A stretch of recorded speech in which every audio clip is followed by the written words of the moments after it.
The horror series that made a name for itself and continues to entertain and scare the living shit out of me. Now I can venture for—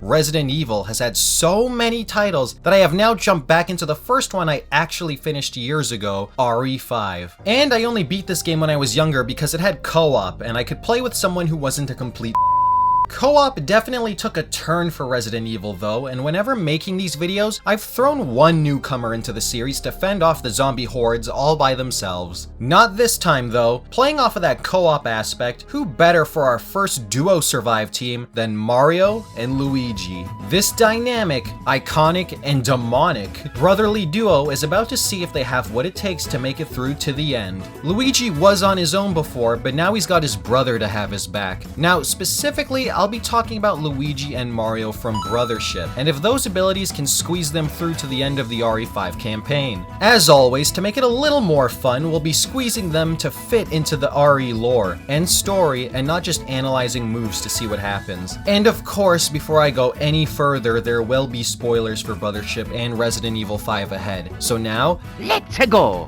First, before we kick things off, let's run down the specifics of what Mario and Luigi have for weapons and abilities this time around. Since teamwork will be the focus of this particular episode, let's start with their team-up abilities, aptly named the Bros attacks. We've got the Red Shell combo, Hatch Me If You Can, Bomb Derby, Clock Out Blow, Conductor Connector, Green Shell, Zapperator, Jump Helmet, Yoo-Hoo Cannon, and Max Mix Vortex. These moves have a wide variety of uses, from attacking enemies at close or long range, using elemental attacks, or just wanting to do as much damage as possible in the shortest amount of time. Next is their primary way of attacking, which are using their hammers or jumping, but they also have access to their ass. It's actually crazy that such beefy cakes are used for utter destruction and the flattening of other potential pastries. And now these moves can be powered up through special plugins, adding all sorts of new effects and destructive capabilities on attacks we've seen them do for years. This adds a little more spice to our favorite old tricks. Mario and Luigi also have access to a few special abilities that can be used for a variety of reasons, either to help with platforming elements like the UFO spin and the Bro Ball, or cause massive destruction like the Fire and Ice combo that annihilates what it hits. Now that we've got that all taken care of, let's drop them in. Resident Evil 5. Now, Luigi will have received a phone call from the BSAA about traces of Wesker and a virus similar to the one he's encountered before after making it through the Spencer Mansion and the disaster that was Raccoon City. And he sure as hell didn't want that to spread, so he agreed to meet up and was informed he'd be getting a partner when he arrived. Luigi couldn't believe he was willingly walking into the jaws of hell again. However, after what's happened to him, Luigi was jaded and something was going on inside his mind. After arriving at the meeting spot, he heard a familiar voice. Luigi turned around to see Mario running up to him. Luigi was curious why his brother was here, and Mario explained he was going to join him and that he joined up with the BSAA. Mario had saved the Mushroom Kingdom enough. He wanted to go on a new adventure. Luigi warned him and told him to go home, but their informant had to cut their chat short and hide them. He explained that they were already being hunted and had to sneak their way out of the area. He gave them their gear, but Luigi thought he would get his poltergust, but it was never received on their end. EGAD had forgot to mail it to them. The two tried to sneak away, but were stuck in a situation where they were cornered and had to fight their way out. Otherwise, their heads would be next on the chopping block. Now, for this fight, they would be up against the weakest forms of the virus. They would, for the most part, be fighting off normal people. All Luigi and Mario need to do is survive long enough for the chopper to arrive, which is simple enough. With how high Luigi and Mario can jump, they can gain access to the same areas as Chris and Sheva did, with little effort, and once they have the high ground, they can pick off the infected that come up to them one at a time without being overwhelmed. Any number of the attacks we went over would work, but to conserve on energy, they could merely jump on them or use their hammers. These attacks have hurt enemies with much more density and muscle mass than regular humans, so they should be able to shatter their heads when attacking them. Also, when adding in the plugin bonuses, they can also set their enemies on fire, freeze them, or just dizzy them when jumping or hitting them with a hammer. more. Now jumping back to the platform element, if they do need to climb something that's too high to jump, they also can help each other reach new heights. The biggest enemy to worry about for this section is the old Axeman. While his swings are deadly, Luigi and Mario can hop over his swings to do damage to him. And like I just went over, they can also add additional effects to damage him further. Then after say he's frozen, they could follow up with a hammer attack to shatter him. Now after making it through the town and battling all those enemies, they'll encounter something straight out of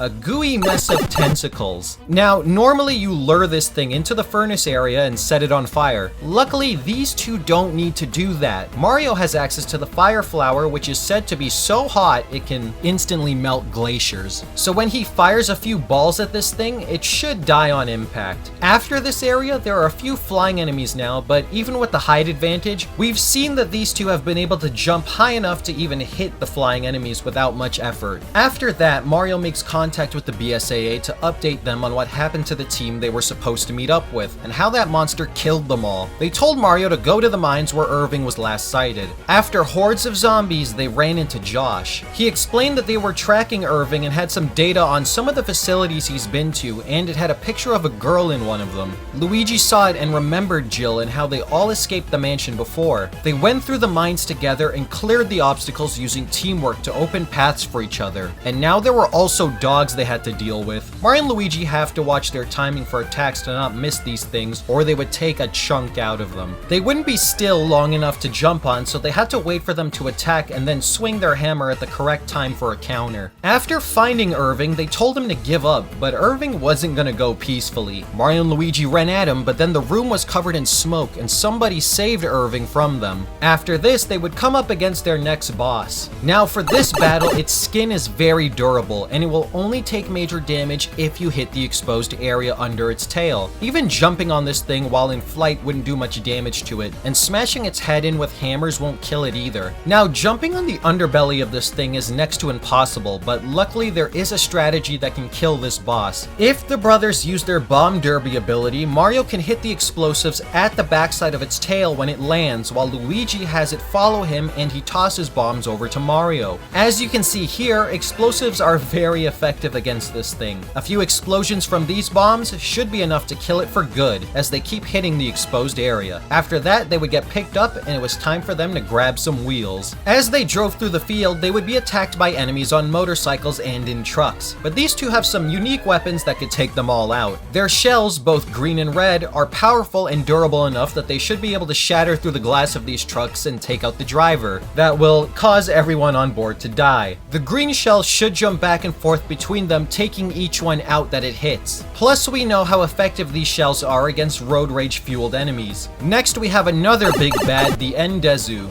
This thing can tank damage like it's nothing. Machine gun fire doesn't even phase it. Even with double the firepower, Chris and Sheva couldn't do anything to it, until it showed its weak point. Luigi thought back to his time in Spencer's mansion and came to the conclusion himself, since some enemies had the same idea to them. He warned Mario just to analyze and check his body, as they ran around avoiding his attacks and doing what damage they could to see if it would finally pay off. It showed its weak spot. Attacking the area with the bomb derby or zapperator would be ideal, since all that electricity would travel through his body and fry not just that area, but everything inside. They would have to do this a few times, but the two are fast enough to avoid its powerful but slow movements, and after some time, it was fried from the inside out. Next, they went to the oil fields in the marshlands to look for Irving. Most of the enemies in this area are humanoid Juavo, Ganado, Gazpacho, I don't even know anymore, but they can be defeated by the same means as the previous infected. What Luigi and Mario will have to watch out for are crocodiles, or is it alligators? I can never tell the difference.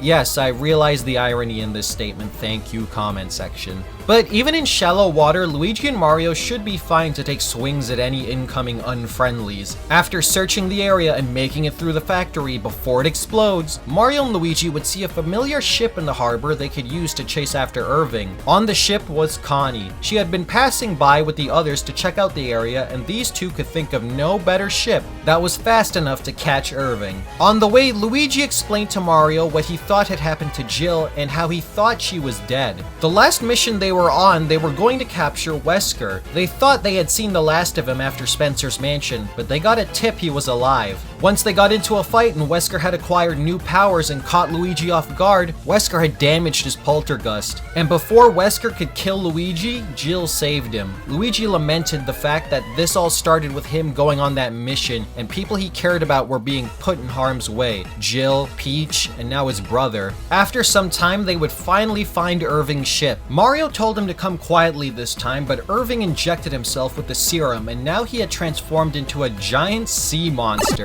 So jumping back to Chris and Sheva, normally they have to wait for Irving to surface, and after a few attacks, Irving will show himself and you can fire at him to your heart's content and you rinse and repeat until he's dead. Luckily, Irving is now a sea monster, and being in the water is a great way for the Zapparator to attack him, since water conducts electricity. Luigi and Mario can just electrify the water, damaging Irving and force him to come up faster than Chris and Sheva could. And once he surfaces, they could use the tried and true bomb derby to hit Irving as he floats on the water. Some other effective attacks that could damage Irving are the shell attacks. Another interesting play they could use, but it would be a double-edged sword, is to freeze the water with the ice flower, causing Irving to be stuck in place. Although the same would happen to Luigi and Mario's ship. Regardless, they do have a few options for defeating Irving, so it's not unreasonable that they would win this fight. After Irving is defeated and the brothers make for the next area, they would have to wander through a few mazes and puzzles to reach their next big boss fight. Many of the enemies in this area are pretty much the same ones they've been fighting, so we know these two can clear this area, as well as the puzzles by using their heads. After a while, they get to the core of one of Wesker's research facilities and have to battle Lickers. Now, Lickers are new for Luigi since they weren't at Spencer's mansion, and Mario's never seen them before either. They are very durable enemies and agile, and take a lot of ammunition to kill off, and can tank various guns easily. While they can attack the brothers at long and close range, the two of them could freeze them solid with ice abilities using the ice flower, or if they manage to land a hammer or jump attack, they can freeze them as well, with the ice empowered attacks being active. This would make it easy to kill the Lickers off. Now we come to the next boss, the U8. Here they'll have to attack its open mouth and dodge its legs, otherwise this happens.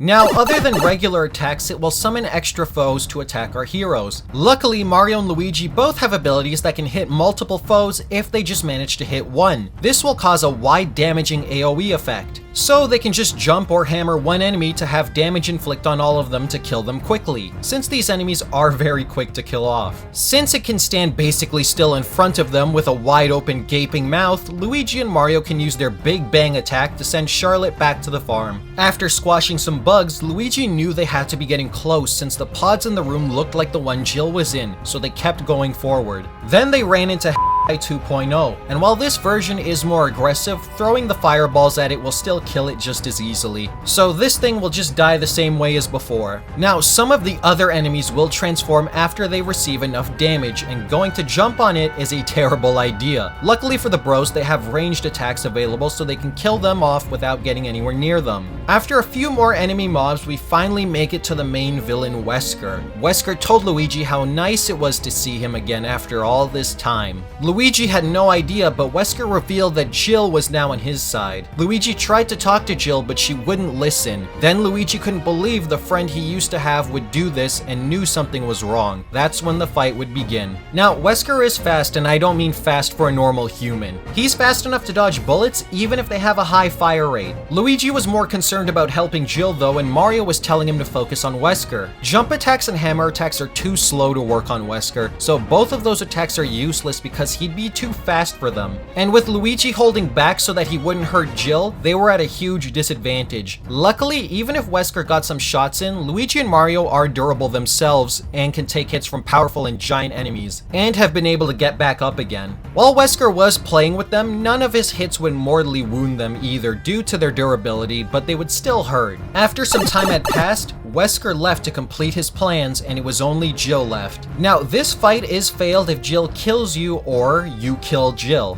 You have to find a way to hit the device on her chest without missing and killing her by accident. Funny enough, while Luigi tries to talk her down, Mario could use the Hatch Me If You Can ability and lock on and throw a Yoshi egg at the device without hurting Jill. And Mario can aim that thing pretty easily at whatever he wants, and with the force of the throw and Yoshi himself, it should be enough to break the device but not do lethal damage to Jill. Afterwards, Jill thanked them for helping her out and told Luigi Wesker's plan. They knew they needed to stop him, but Luigi didn't want to leave Jill by herself. But she didn't need to be by herself since Yoshi was just hatched and came out of an egg. So they left Yoshi to look after Jill, and Luigi promised he'd come back alive. Chasing after Wesker, they encountered his partner Excella, who was now transforming, and the brothers had one massive monster to take care of now. Now, this thing will take swipes at you and does a lot of damage, and you have to run to different platforms in order to dodge any incoming damage. Now, explaining how Chris and Sheva deal with this thing, they use a satellite laser to do major damage to it, but for some reason the rocket launcher one-shots it too. This is basically again a premium perfect boss fight for Luigi and Mario to use their combination Fire and Ice Kaboom You to Hell move. They'll probably have to use this a few times to take down the boss, but there isn't any real reason this shouldn't work, since this move is devastating and can destroy large structures pretty easily. So after Excella is defeated, or whatever the thing she turned into was, it's time for Wesker, but this time nobody is holding back. Wesker tells Luigi that he should have killed him all that time ago when they were at the mansion, but he was the one who specifically asked for Luigi to come to the mansion because he was interested in EGAD's technology, and he wanted to incorporate it into the virus Wesker was creating to use on humanity. He thought that tech was fascinating, but never thought an idiot like Luigi would be able to survive the hell he was gonna put him through. With the small talk out of the way, the fight would begin. Now, normally Chris and Sheva basically do their damnedest to stay alive during this fight, and then inject Wesker with too much of a serum in order to throw off his groove. They accomplish this by firing a rocket at Wesker, and when he catches it, they shoot it to explode in his face, and then inject him. Problem is, while one fires the rocket, the other is already in place and very close to Wesker to jab him quickly. Mario and Luigi's hardest hitting move is their Fire and Ice combo, and Wesker definitely isn't gonna catch that, so he would just dodge it, and with his speed, that's doable for him. And even if they did get the move to land, they have to fire it together. One can't stand near Wesker when it goes off. They do have an ace in the hole though, with the power of Clock Out Blow. But first let me address something.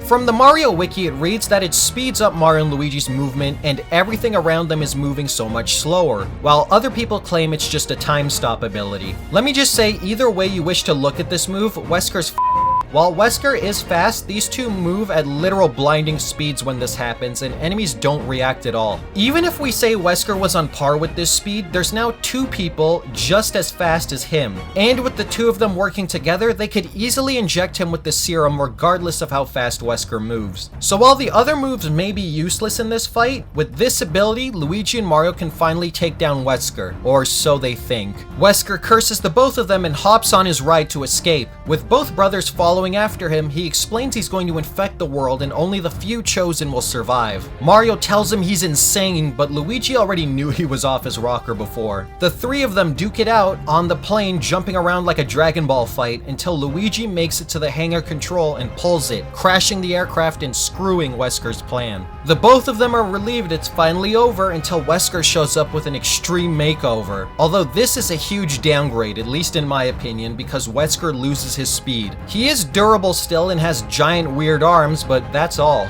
While Chris and Sheva run from Wesker in this fight, Wesker is now much slower. He does have some pretty big AoE attacks now that could hit both Mario and Luigi, and if they're near the lava, he could throw them in. But because he's so much easier to hit now, anything in Luigi and Mario's repertoire is going to work on him now. And with the wide list of moves we've covered already, take your pick, any of these will do some serious damage to Wesker. And once Luigi and Mario have knocked him into the lava, they finish him off with one final Fire and Ice combo attack, killing him once and for all. Jill and Connie pick them up in a chopper, asking them if they're okay, and Luigi just tells them he's glad it's finally over. He never knew how cruel other humans could be. He took a look at his brother, and the two of them were just happy they could both come out of this alive. So could Luigi and Mario survive Resident Evil 5? They absolutely could. With the combined power of these two, nearly all the enemies aren't much of a struggle. And while some are strong and durable and were more of a problem for Chris and Sheva, Luigi and Mario have access to so many antics they can abuse to make those fights easier for them. Not to mention they also have really strong feats in brothership in terms of what they've been up against. Throw in some of that Luigi logic for good measure, and you have a duo that can outthink any of these bosses in RE5 to find the weak points and to disassemble their foes quickly. Of course, the biggest problem was always going to be Wesker. With his strength and speed, he did make a lot of moves inoperable against him. And with so many moves shut down simply because Wesker is so fast, well, it's a good thing those two had something that could hard counter Wesker and take him out. So we say goodbye to Resident Evil for now, as it keeps messing with our Mushroom Kingdom characters. But who knows what the future may have in store for other characters down the line. Thanks for watching. This was me,